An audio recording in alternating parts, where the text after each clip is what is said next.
first and foremost, I'd like to thank University of Chicago International Office for inviting me to participate in this forum. I'm personally very excited about sharing and learning from a group of wonderful experts from the region, Southern Thailand and the Philippines, about their living knowledge and experiences. That's something which you would never know by just reading international media and national press, as well as textbook in a classroom. So welcome. And for students of Southeast Asian politics, Southern Thailand and Southern Philippines offer and share unfortunate similarities. Unlike its neighbor in Indonesia, interreligious relations remain strained and unsettled. So in Southern Thailand, for instance, we have witnessed an escalation of flash violence since 2004, which have left more than 100 people killed.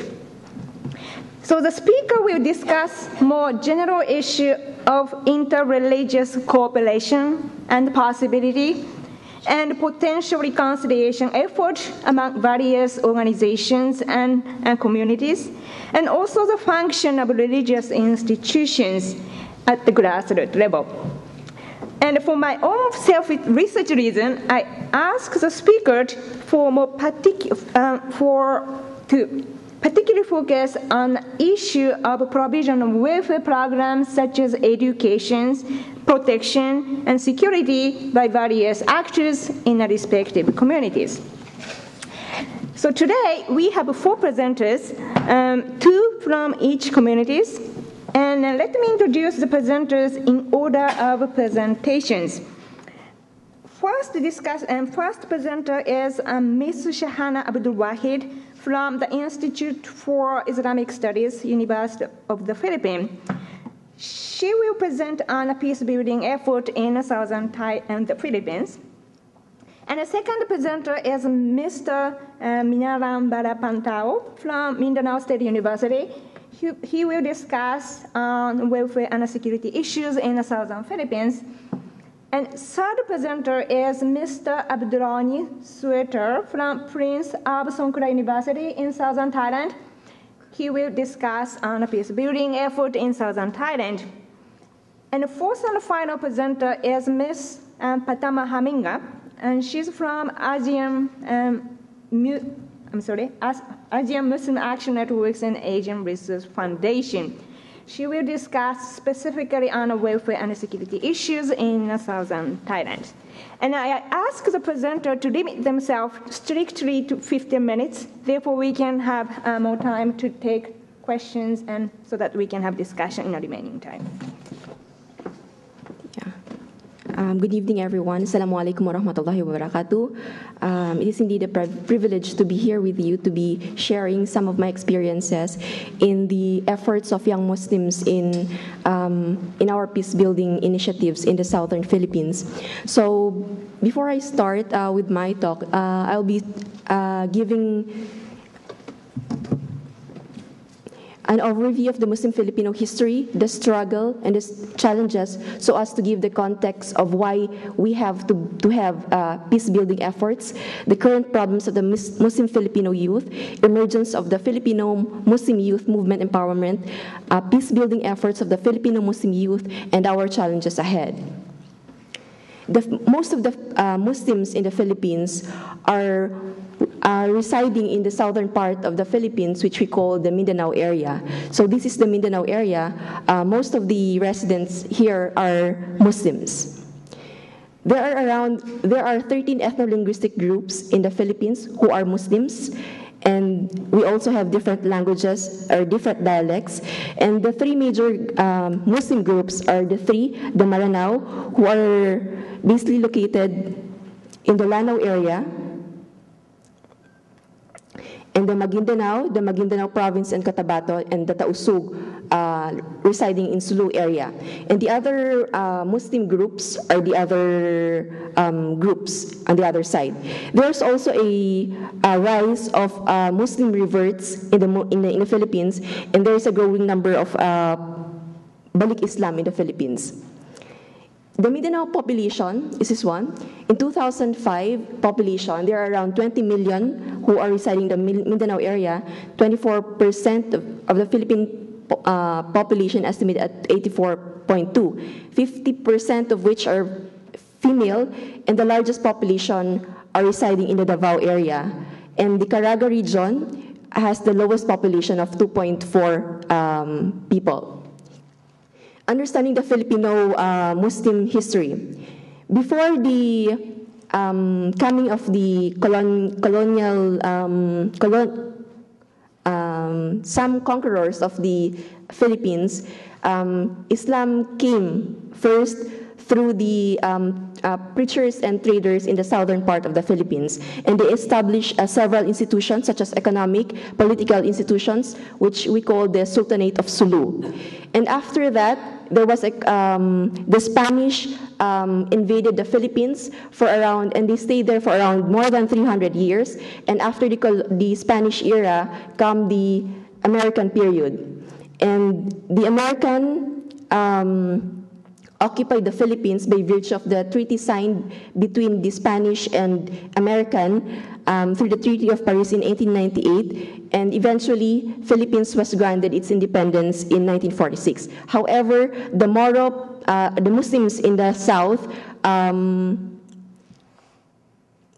object to the or do not want to be included in the independence which was given by the American government.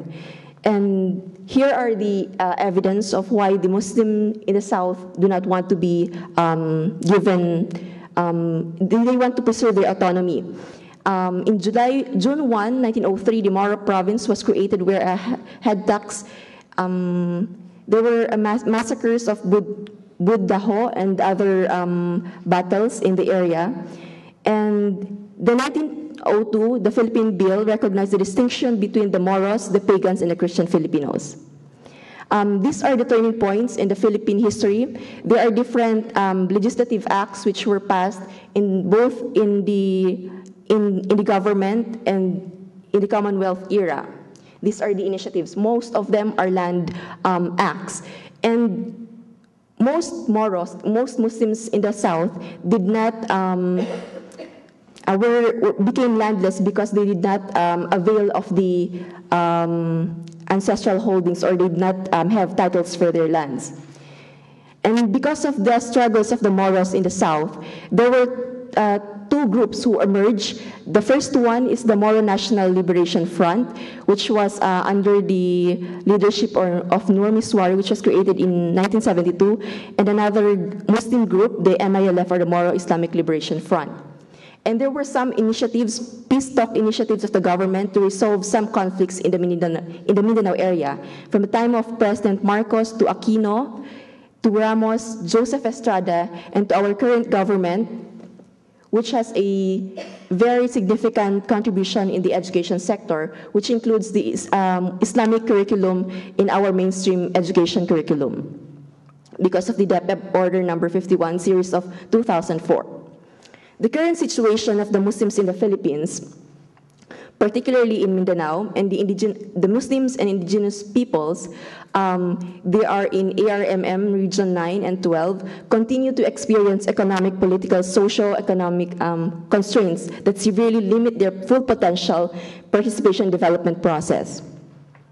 And what are the youth issues of the Philippines? They render poor services.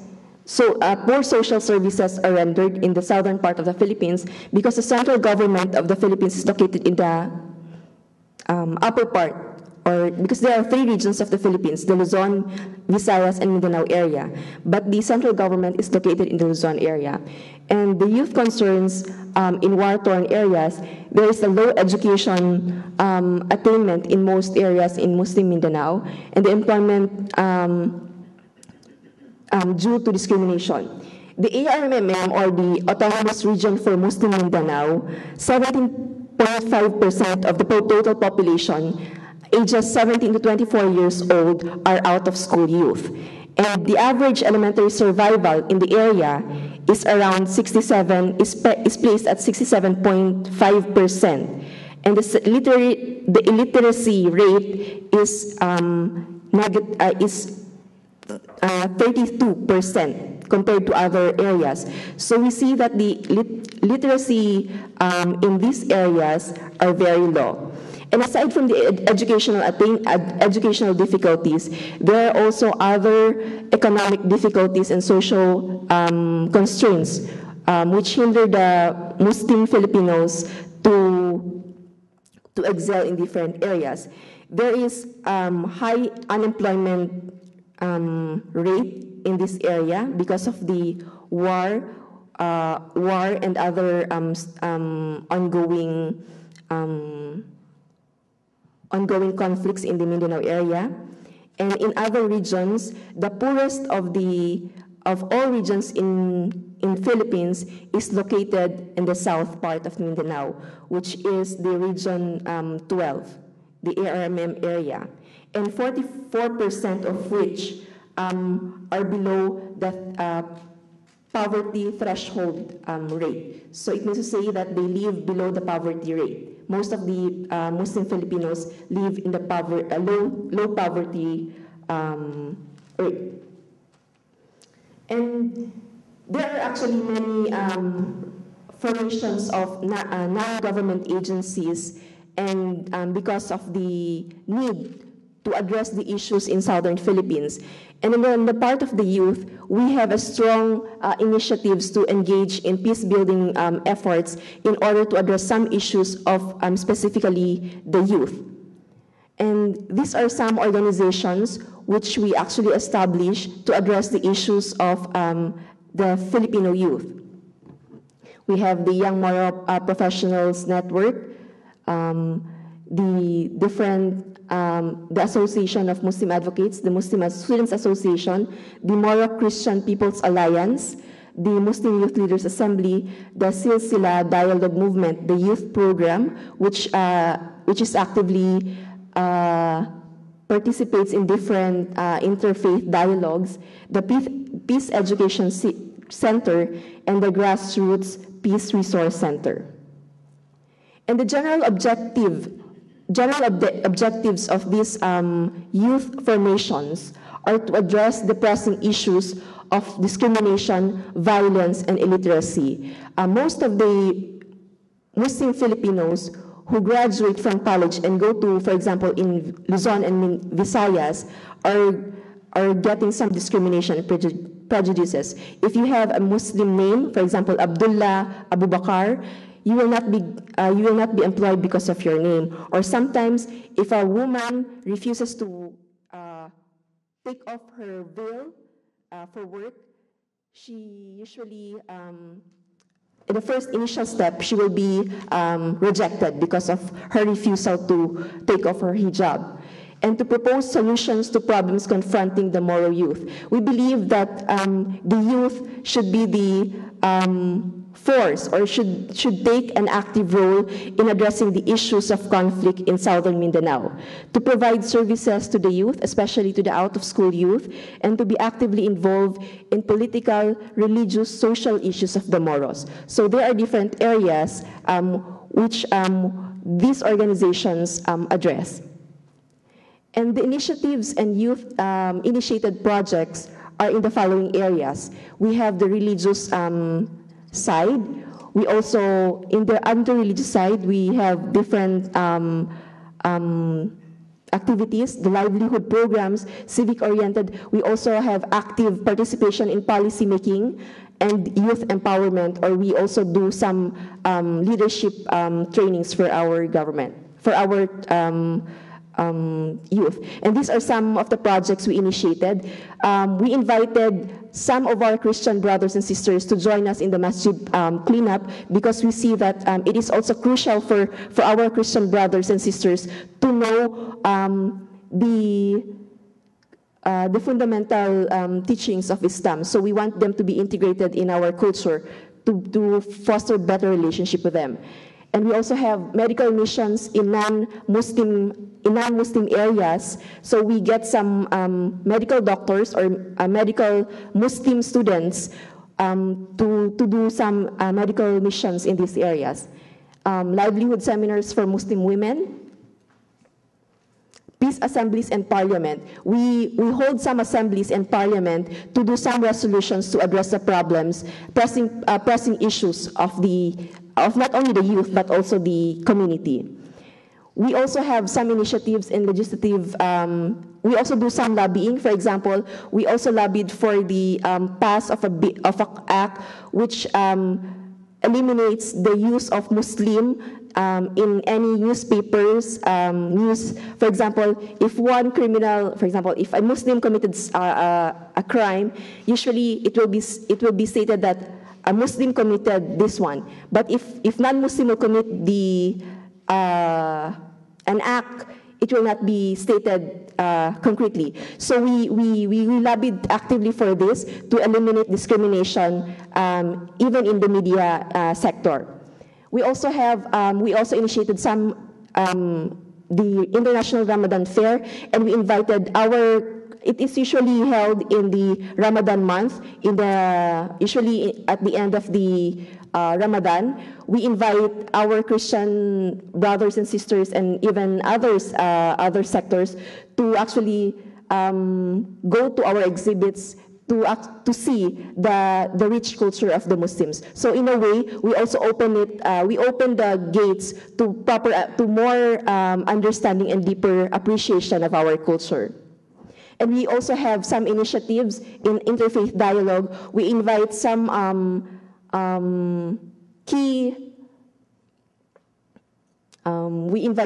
important personalities in different sectors, in religious sectors, and we also invite mostly students from different religious organizations to actually take active role in this to discuss pertinent and crucial issues.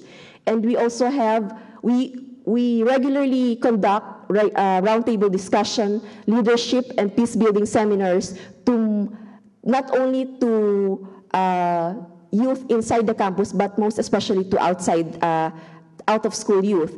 We train students inside the classroom or inside the campuses, and we ask them to go to the communities to actually deliver some seminars and peace-building projects.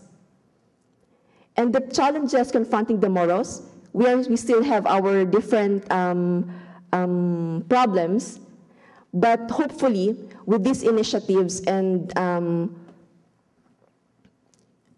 with these initiatives, we'll be able to overcome these challenges. And these are the challenges we often encountered in the formations.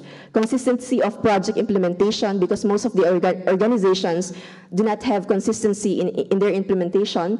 We have some problems in organization with regards to financing our projects in these areas. Mobilization and participation of Muslim Filipinos, because we believe that there are only small group of Muslim Filipinos who actually engage in these areas, and availability of resources. Sometimes we don't get enough funding or enough support from the government and even some of our officials. So we really have a hard time in addressing these issues.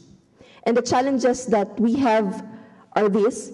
We want to have a sustainable development. We want to have projects which are sustainable so that we will be able to train more youth to be open-minded, and not only to engage Muslims but also other members of their community, especially our Christian brothers and sisters and other religions, and resolving conflict through non-violence engagements. So we believe that it is not through conflict or through violence that we can actually address the issues of conflicts or conflicts in our Mindanao area. And we believe there should be a continuing engagement in interfaith dialogues and even in the ranks of the youth. And we believe that we have to promote peace in order to attain development in our community, because it's only through our efforts, through the efforts not only of the youth but also of the entire community, that we can attain peace, not only in Mindanao but also in other parts of our world. Thank you very much.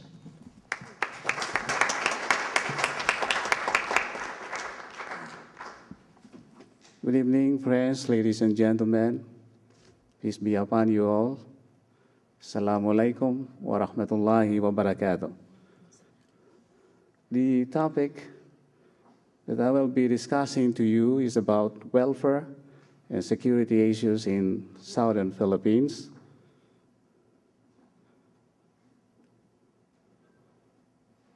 And if we look at the map of the Philippines, Philippines is composed of 3 major islands: the Luzon, the Visayas, and Mindanao.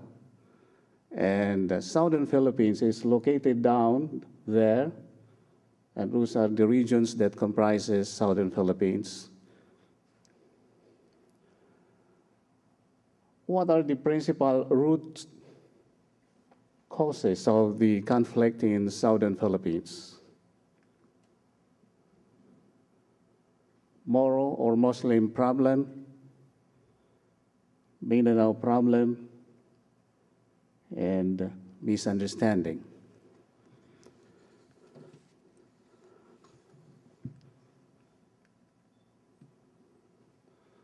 We have to differentiate the difference between the Moro, the Muslim problem, and the Mindanao problem.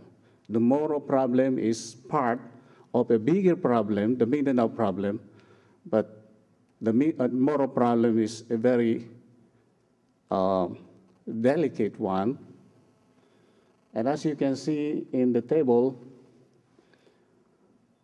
the root causes of the Moro problem is socio-cultural and economic, while the Mindanao problem is about socio-economic and political, or politics. Moro problem has to do with poverty, illiteracy, poor education, poor health condition, landlessness, lack of incentives, and other social ills. While Mindanao problem has to do with socio-economic disparities in social and political life, socio-political struggles of the Muslims for identity, freedom, justice and prosperity, and Muslim alienation. The nature of the concern, Moro problem is about social concern involving all the Muslims, political concern preoccupying the leaders under the Mindanao problem, and the effect of the resolution or resolving the problem. It can remove a major prop of the Mindanao problem, meaning if we confront the Moro problem, we can solve a bigger part of that Mindanao problem. But solving the Mindanao problem may be irrelevant to the so-called Moro problem. The Moro problem, as you can see in the table, well, I have discussed this already. Now, the Moro rebellion.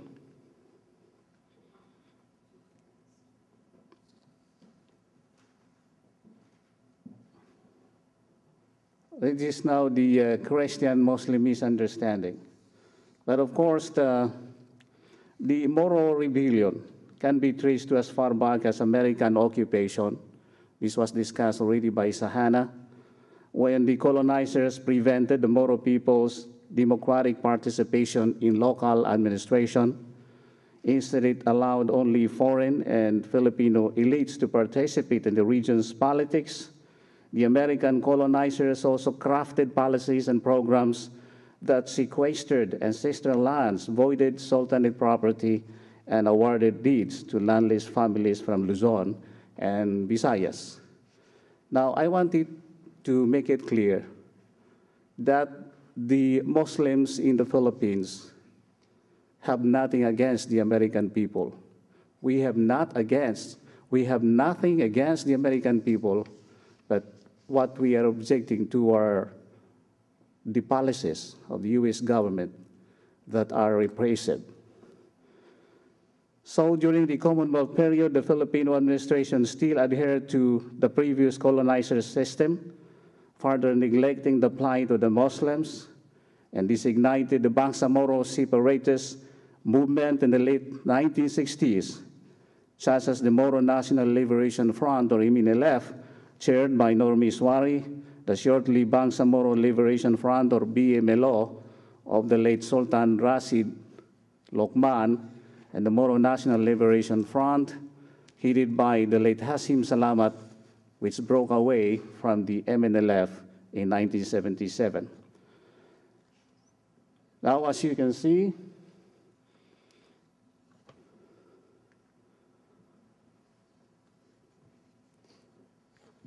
another dimension on the Mindanao problem is the Christian and Muslim misunderstanding. The Moro struggle has continued for almost 4 centuries. It is true that this conflict has many ingredients and has many causes: ethnic hostilities, economic rivalry, and political antagonism. But all these reasons are radically different from the understanding of each side as to what the conflict is all about. Muslims look at the problem from one angle and the non-Muslims from another angle. This started when the Spaniards made some missions in Mindanao to conquer the Muslims in Mindanao. They were able to conquer Luzon, they were able to conquer Visayas, and now they shifted to Mindanao. The Muslims there resisted. And what happened? The Spanish government at that time utilizes Christians from Luzon and Visayas as soldiers. And so you can see that it is now becoming a fight between Filipinos. Filipinos from Luzon, Filipinos from Visayas, attacking the Filipinos in Mindanao. And so from that time on, up to now, there still exists that misunderstanding. In other words, there are 2 sides of the Mindanao conflict, one that we can see and the other one we cannot see. The visible one refers to the armed conflict. The invisible one is the misunderstanding. You don't see it, but it is there. And according to Father Lyson, the invisible war going on for more than 300 years is more complicated and more dangerous than the visible one. Because for all you know, you may be kissing the hands of your neighbor, but you wanted to kill him. And we do not see it. It is inside. And so there you are. There are 2 arenas of the peace process, the vertical and the horizontal. The vertical one refers to the talks between the government of the Republic of the Philippines and the MILF, so do with the MNLF. There was already a final peace agreement signed by the government of the Republic of the Philippines and the MNLF in 1996. But there were lots of provision in that agreement that has not been implemented up to now. As far as GRP and MILF is concerned, the talk is still ongoing. Now, the parties to the talks, as far as the invisible dimension of the problem, should be within and among communities. And this is where interfaith dialogue comes in. Very important in that aspect. So as you can see, there are two ways of looking at the problem, the visible one and the invisible one, and because they are interrelated, there has got to be a comprehensive solution to the problem. If we neglect the other dimension of the problem, we shall remain to be in conflict.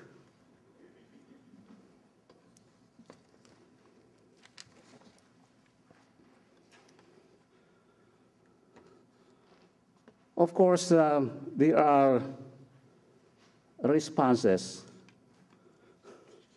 of the Philippine government, and I have divided this into two: before the Mindanao Rebellion in the 1970s and after the Mindanao Rebellion.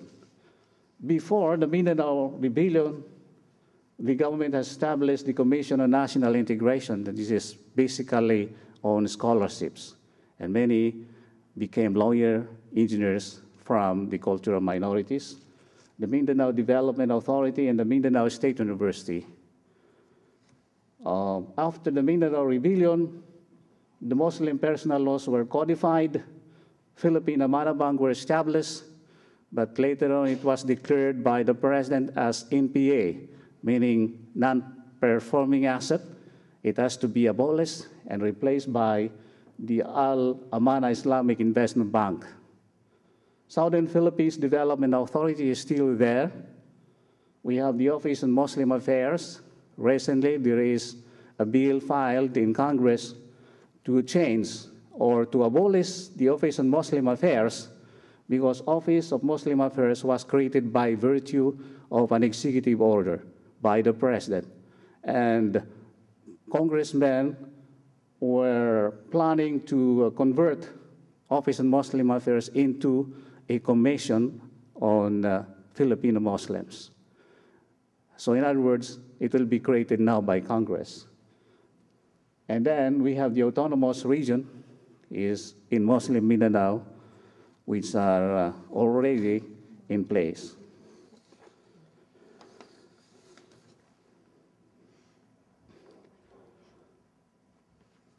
If we look at the table now, this is now the peace talks between the government and the MNLF and between the government and the MLF. There was already an agreement signed by the government and the MNLF, 1996 Final Peace Agreement. Its legal basis is the Tripoli Agreement in Libya. And Republic Act 1954 was enacted, creating the autonomous region in Muslim Mindanao. It was through a regional consultative convention that the Organic Act was created. On the other hand, GRP and the MILF are still talking up to now. And a counterpart of the Tripoli Agreement are the talking points, which we still do not know what is inside. And as a counterpart of the Final Peace Agreement, we have the Comprehensive Compact, ARMM. Instead of the ARMM, we are establishing the Bangsamoro juridical entity. And it will be through a regional consultative commission. The problem is that the government wanted MNLF and MILF to join hands, because as you can see, it will be very difficult for the government to be making one solution to, two solutions to one problem, because all the two stands for one basic vision.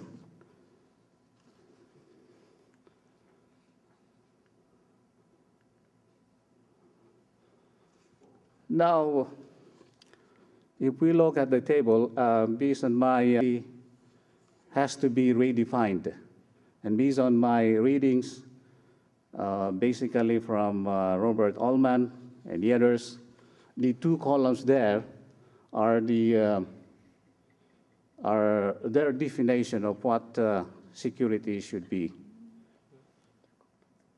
So the third one, the fourth column, is what I believe should be the definition of security as far as contemporary times is concerned and as far as the Southern Philippines is concerned. And as you can see, we are approaching it holistically, rationalizing it, and lasting peace and sustainable development. Well, I might just as well, of course, there are security threats. It's there. Since MLF and MNLF is still talking with the government, I do not consider them as yet as a threat to the Philippine government.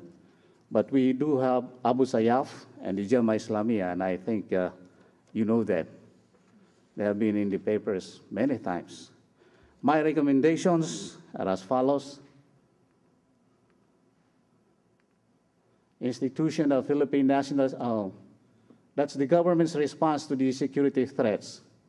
RPU is military exercises based on the Visiting Forces Agreement and Human Security Act. This is the anti-terrorism law. Many are objecting to this because it has many provisions that goes that is against the basic principles. Like, for instance, the basic principle that a person is presumed innocent unless until proven guilty is otherwise in that law. But anyway, it's now in effect and it's smooth and academic. So here are my recommendations. You can just read. Okay, I think we need your help. The last time that we had a talk with Father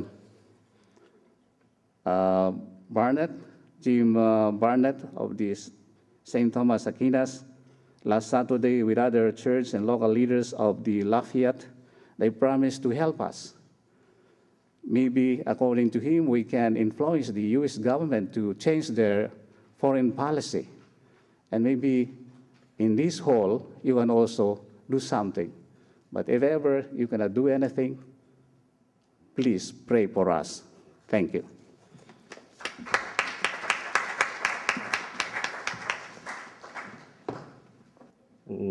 My topic is peace building in southern Thailand.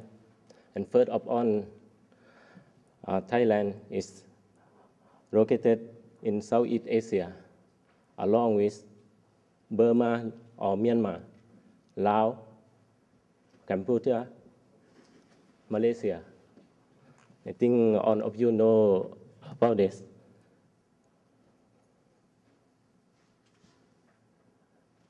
And in southern part of Thailand,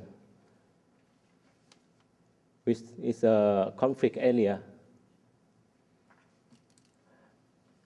where we know is the Muslim area.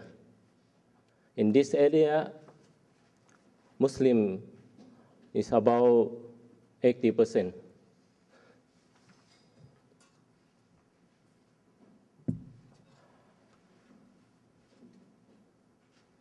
In southern border province, there are 33 districts in Pattama, Yala, Narathiwat province. 10,927 square kilometers in this area. Total population is 1,748,882. Muslim about 80% of total population in these three provinces. Buddhist is about 20%. The southern border provinces defined by government is consisted of 4 border provinces, namely Pattani, Yala, Narathiwat, and Satun, and including also some districts of Songkla province, namely Tepa, Sabayoi, Nathawi, and Jana. And on of this area, 44 districts and 16,409 square kilometers. Muslim total of Muslim is 62%. In this area, Muslim, which are the last population, need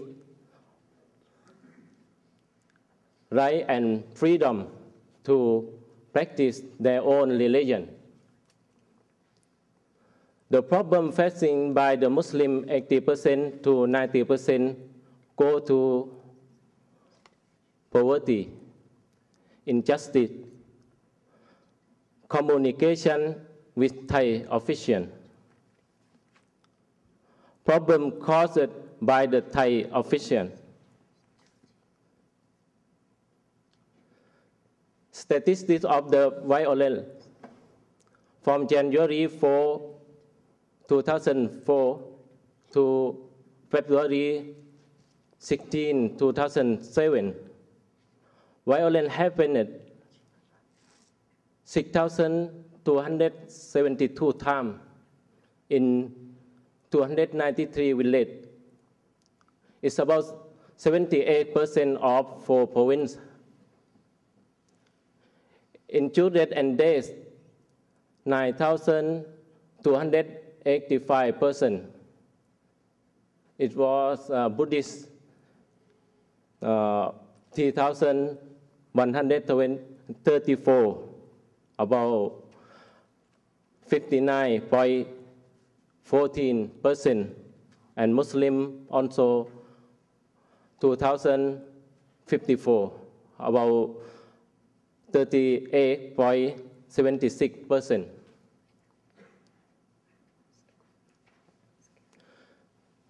General situation in 2007, only this year, we have the violence happened is hard in this year. The violence happened in 3 provinces, 1,228 times, average 3.4 times a day. In children, 2,362% or average 6.5% a day. More than 1/4 of these number days, average 1.7% a day. The most critical area is Mueang Yala district, where most of the incident happened on the local road during 7 a.m. to 9 a.m. and during 8 p.m. to 9 p.m. 2/3 between 15 to 44 years and more than 80% men. And Buddhist 57% and Muslim 63%.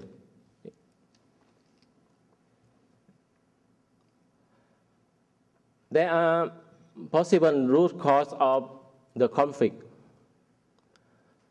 We can call it a 4B because it including background, belief, benefit, bureaucracy, and for background, it including to different of ethnicity and different of historical background, which there are 2 different historical background, and Malay Muslim always claim their own state.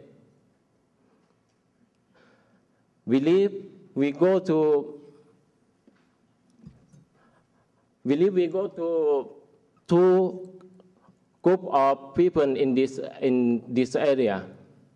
There are Buddhists and Muslim. So we believe there are different kind of belief in this area. Another thing, benefit is including resources in this area and drug trading.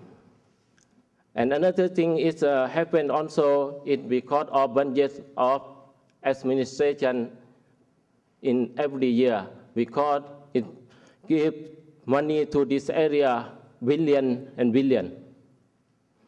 Bibliocracy in this area 80% of bibliocracy is Buddhist and 20% is Muslim.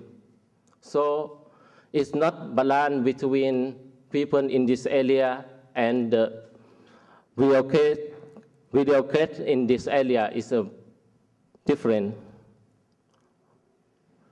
Conflict actor, we see state, government, people, and insurgent. And always people are buffer of this problem, of this conflict always. People in this conflict are the victim, always are the victim of government and insurgent group. So it's the main actor in this conflict, as we see. Challenge for peace building. This is my topic today, to see how we can do for peace building or how we can do for future of our country and our people. Challenge for peace building. Peace building means to prevent newly emerging minor armed conflict from becoming full-scale war, and also to prevent all types of conflict from becoming violent, and make a socialization and institutionalization of peace and peaceful ideas and consolation. For peace building, we have three types of actors, which there are three levels. Level 1, top leadership. There are military, political, religious leaders with high visibility. And in this level, we focus on high level negotiation and precise ceasefire led by highly visible single mediator. Level 2, middle-range leadership, leader respected in sectors, ethnic, religious leader, academic, intellectual, humanitarian leader. In this level, we focus to problem-solving workshop, training in conflict resolution, police, commission, insider, party and team. And for level 3, grassroots leadership, local leaders, leader of indigenous, community developer, local health official, refugee camp leader. And in this level, we focus on local peace commission, grassroots training, prejudice reduction, psychosocial work in post-war trauma.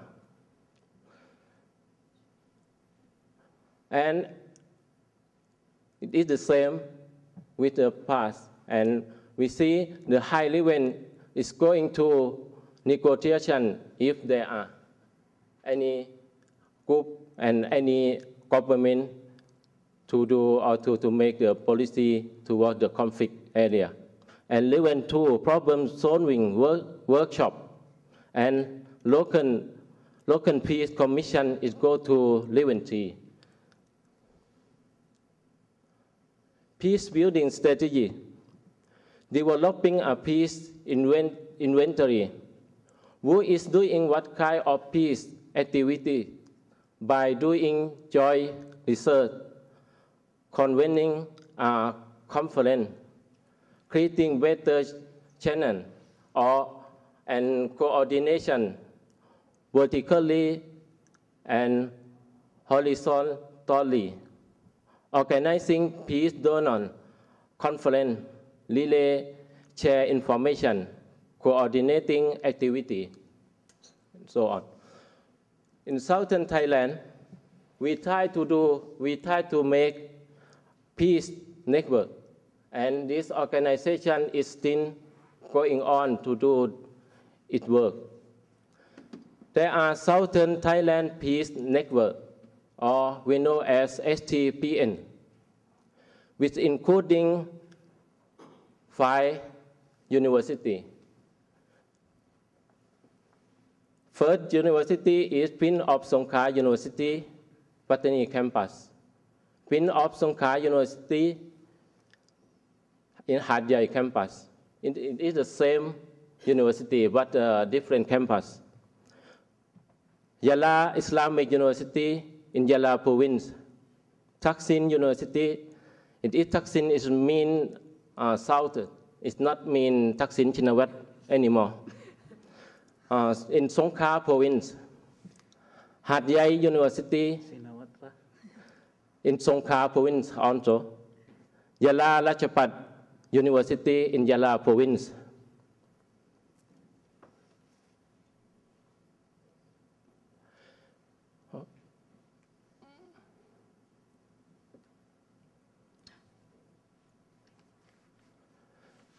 STPN activity. This organization already establishment of student peace club in every university and training student leader in peace study and conflict management. Development of peace curriculum among STPN members. Organizing peace national and regional seminar and conference.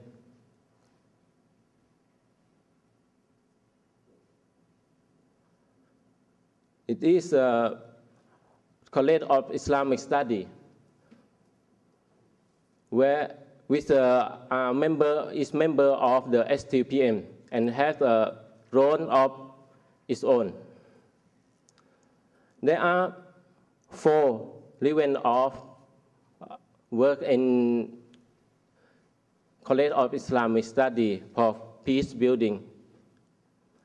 Student Affairs, Lecturer, and Executive Committee, and at the grassroots of community. Student activity for peace building jointly organizing with STPM members for various university. For teaching and encourage for prisoner, young, youth under 15-year-old who involved with drug and violence. Program of interfaith dialogue, Muslim-Buddhist student interfaith dialogue within university. Between Muslim and Buddhist student leader from Thailand and student leader from Malaysia, there are interfaith dialogue between them. This program is started last year and still going on.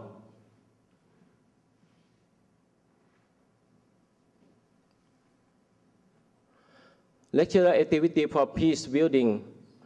Project Thai-Malay Intellectual Dialogue. International peace building from various experience. Project Joy research working between CIS from Thailand and Northern University in Malaysia, and teaching workshop for conflict resolution, conference, and so on. For executive committee activity to advise and give attention to every government policy which dealing to the conflict, to be representative of Muslim community in Thai Parliament, establishment of grassroots leader network. Grassroots activity, understanding the pure teaching of Islam, youth training camp, children training camp, women short course training, religious sermon in every Friday, and Eid Fitri and Eid al-Adha.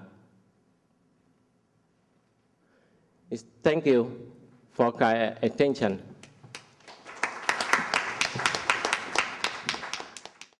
About this. Welfare and security issue in southern Thailand.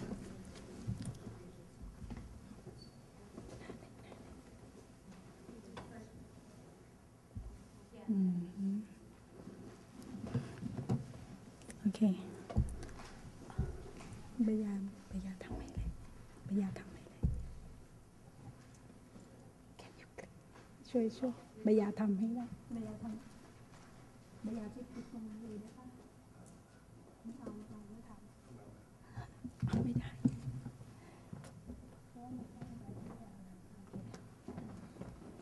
sorry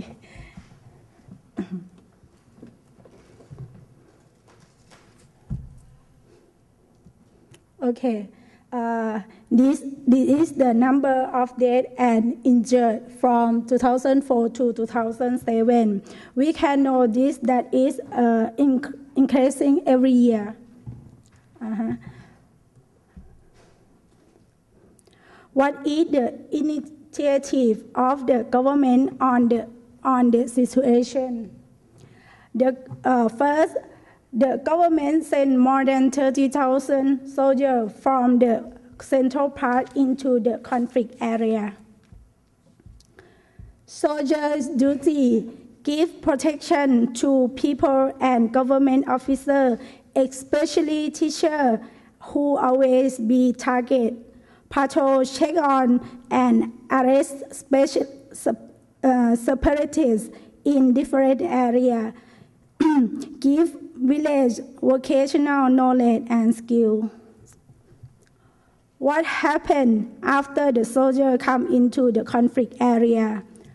Government officers and people got more protection, but most of the time, the soldiers themselves are the target of attack.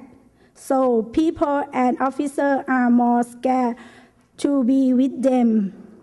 Many people were arrested, some with guilt, and some are innocent. Some soldiers use violent tactics against the village, such as struck by events. There is mistrust between and among the village when the soldier hired someone the village to be their spies. These soldiers were attacked by separatists. Muslim civilians got arrested by soldiers. The people protested against Thai soldiers. The second, the government give assistance to their family, money, 500,000 baht or about 16,700 dollars for government officer, 200,000 baht or about 6,700 dollars for volunteer government officer, 100,000 baht or about 3,400 dollars for civilian. Scholarship grant for Bachelor of Art degree. Provide job in the government officer with a salary of 4,500 baht per month. Provide shelter for widow in Narathiwat. Initiative of Asian Resource Foundation ARF and Asian Muslim Action Network AMAN. For education, Community Learning Center. Our activity are the children to come to study at the center with our volunteers who are experts of educational development.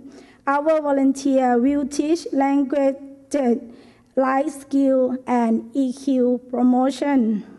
Our volunteer do many home visits to make sure that parents of our students know and participate in the students' development.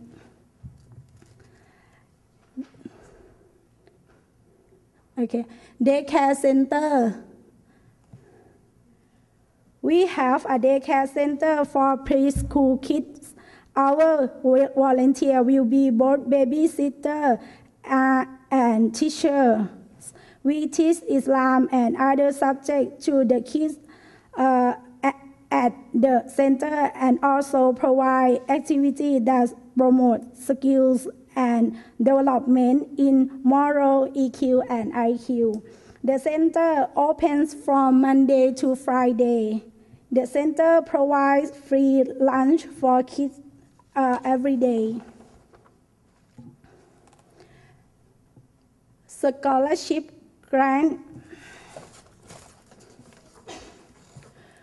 We give 50 scholarships in continuously good academic students every year to encourage them to continue with their students. We follow up closely with students who get our scholarship. And for livelihood, we have baking class for housewives. We have duck racing for the out of school and unemployed youth. We have nutrition and food processing for women. For peace building, course on peace building and conflict transformation for youth in Pondok School.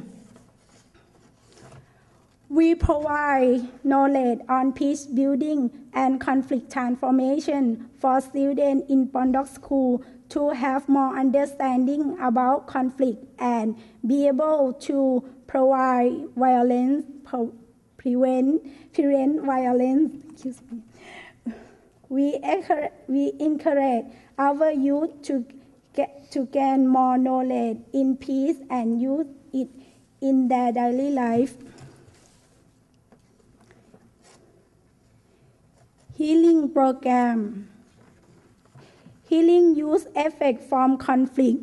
We organize group healing training, home visit, and networking among affected youth from different areas.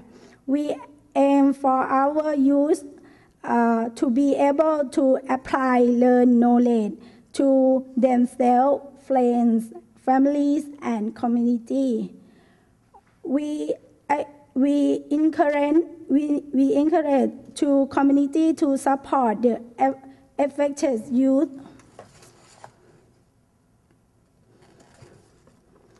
Okay, thank you very much, and please feel free to visit the website. Thank you. Okay, thank you very much for very interesting and very thoughtful presentations. As a political scientist, we tend to pay more attention to the informal peaceful negotiations and formal institutions, and I learned that we should pay more attention to the informal institutions and peace-building effort to be more useful, I suspect. I wish I could just hijack all of the presenter to my classroom to take over my lectures in the coming weeks when we discuss Southern Thailand, Southern Philippines, but unfortunately they're leaving tomorrow, right? So in the remaining time, we would like to take a question from the floors, and please address your name and associations when you raise a question, please.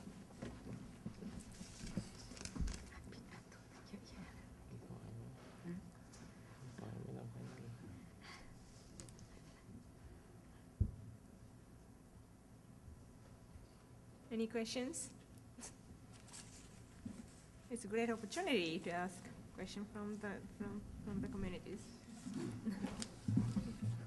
Hi, my name is Dan, and I grew up here at the university. I've traveled quite extensively around the world in a number of Muslim countries and places in Southeast Asia, like the countries you're talking about. My experience, this is from my perspective, in Singapore, which has a population that's about 15% Muslim, 9% Hindu, and about 75% Christian or Buddhist. And these are done on ethnic lines also. It's not just religious differences. Anyway, in my opinion, when I visit Singapore, I get the impression that the government has gone out of its way, well, maybe not out of its way, but has made a big effort to make everyone have the same opportunities. And you can do this in Singapore because it's very small. Is the problem really trying to get a solution like Singapore on a bigger scale? Or because much of this seems to be an economic problem that has been going on for a long, long time in your countries. And I'm just wondering if the need isn't to get the governments at the higher levels to say, okay, everybody in this country needs to have the same opportunities and the same education and all that. Just wondering how you compare your countries with, and the solutions you're going for with something like Singapore.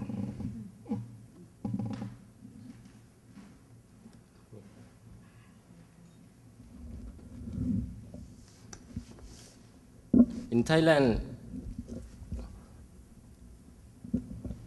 we are different from Singapore, which are in Thailand, majority is Buddhist and minority are Muslim. And Singapore, as you just told me now, there are Malayu, also Malayu Muslim, and they are Chinese, and they are Indian. It's and total of population also is so different. It's in Singapore is small, and in Thailand is a little bit bigger. So in Thailand there are historical background is so different because Malay Muslim always came. They want to have their state, their own state, because in history they have their own state of Sultanate Malay in Pattama province. But in Singapore they have no historical background like this. And you ask me about is the economic the effect of to the cost, the root cause of the problem or not. In Thailand, in Pattama, there are problem of economic also, but we are not came at the first of the problem, the roots of the problem. But they go into another case, like I am already tell you in my presentation. So I did not mention here economic first, but I mentioned here the poverty of the people are first. They are poor people are there. Yes. I think maybe another one can share and can tell you also in this question, your answer.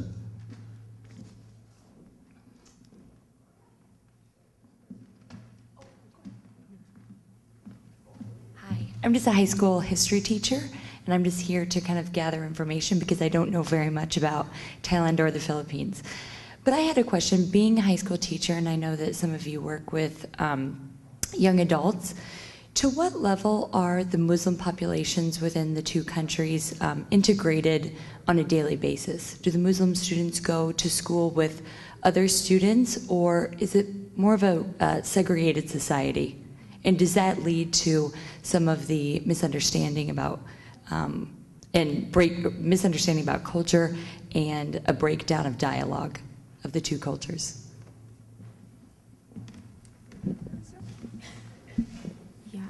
In the case of the Philippines, we have different actually schools We have private and public schools, and there are also what we call the madrasa schools. We have our co-delegate who works with the Department of Education, and there is a madrasa school or the Islamic school which actually has an Islamic curriculum.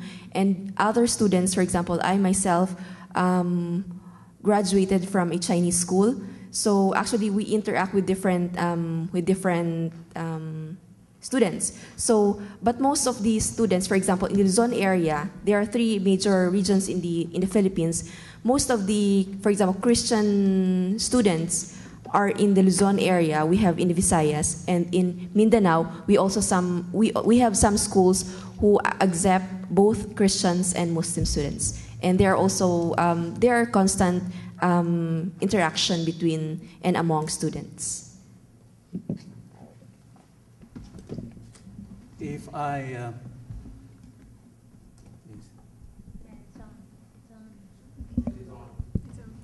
yes, if I may add, per my experience with the Mindanao State University, I've been there for 7 years before I joined the broadcast. I was with the registrar's office. MSU was established purposely, one of its basic purpose, aside from the 3 major functions of university, that means instruction, research, and extension, is to integrate the cultural minorities into the national body politics. And so in that university, even in the dormitories, they put students from different cultures within a room. However, there seems to be a problem because the Muslims realizes that integration is not a good policy. Because when you speak about integration, it is similar to assimilation, and the loss of identity is there. We do not want to lose our identity. So what happened later on is that there came to be some sort of a compromise.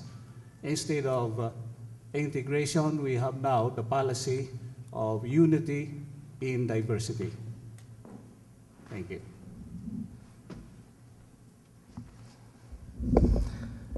In this case, I think we are the same with our brother in Philippines, but one thing I can mention here also is percentage of Muslim youth Muslim is for education is increased.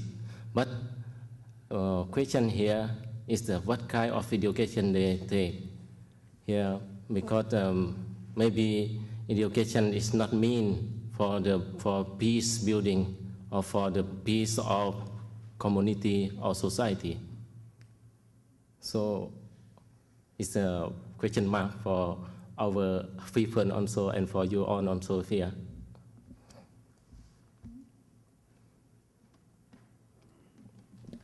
I just have 2 questions, one very simple and one a little more difficult maybe. The first one is just, what is EQ exactly?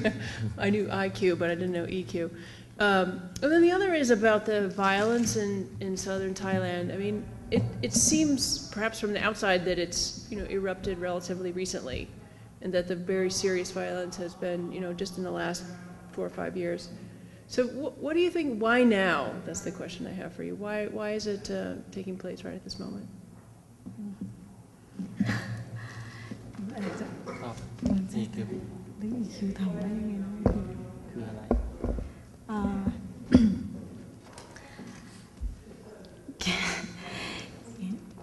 Can I Pam, can you help? I'm sorry. EQ is emotional quotient. Yeah, so deal with the moral than the emotion of people more than the side of the interest. And situation in Thailand, you ask me why now. Someone tell us it's maybe because of toxin. Someone tell like that, but truth or not is we don't think like it happened because of only because of toxin policy, but we think it's on mix together of many factors or root cause, as I already told you in my presentation. It's not just only because of historical background, everyone, or because of there are minority there, because every country there are minority. So it's a waiting is mixed together, and it's a good time to happen. I remember, and maybe toxin is within of this thing. Thank you. Is there any more questions? Okay, probably I would like to take advantage of the privilege as the moderator. My question has to do with probably the previous question, which Kathy posed about Southern Thailand, but why now? We often hear that fundamental problem in those regions has very much to do with this ineffective and corrupt state organization, particularly security forces such as police force and armed officers, right? So my question is, and this one has to do with this problem which you mentioned about taxing administrations. My question is, if that is the case, is there any effort at the grassroots level, kind of to have and develop dialogue between the non-government organization, which you discussed at length today, and state organizations such as police and security forces? I think it seems to me that that is really crucial and important. There are many efforts of government also, and especially soldiers. They try to go to the grassroots and go to meet villagers and try to understand them also. But it's not all of part of soldiers to do like this. But they still do like a Rambo or like a American soldier to go to everywhere like a hero, and not go like a person who come from the village. So there are many anti, but there some group of soldiers also they can be with a Muslim village, and can have conversation and can live together. But in some area, in some district, they cannot be. Even they blame another. They don't make the conversation anymore, because in native people, some of them cannot speak even in Thai, but soldier cannot speak in Malay, so they cannot have conversation between them. Government send Thai soldier from northern part of Thailand or northeast part of Thailand. Okay, they don't know anything about this area, about these people in this area. So how they can connect with them? This is a problem of our government. It's not misunderstanding between them. And we try that thing when we got in we got this court. We try to make people to understand what we should be, and what's the future of our life, of our people to be in the future of our people. So this we tried hard. When you see our STPN and my colleagues and my friends colleagues of Islamic study in Yala, they try hard to do this thing good for our people and to be the good Muslim and the good citizen of Thailand also. Yeah, I think so. Can we take more further questions from the floor? Okay. So if that is the case, probably shall we close the session. Thank you very much for wonderful and exciting presentation. Yeah, welcome.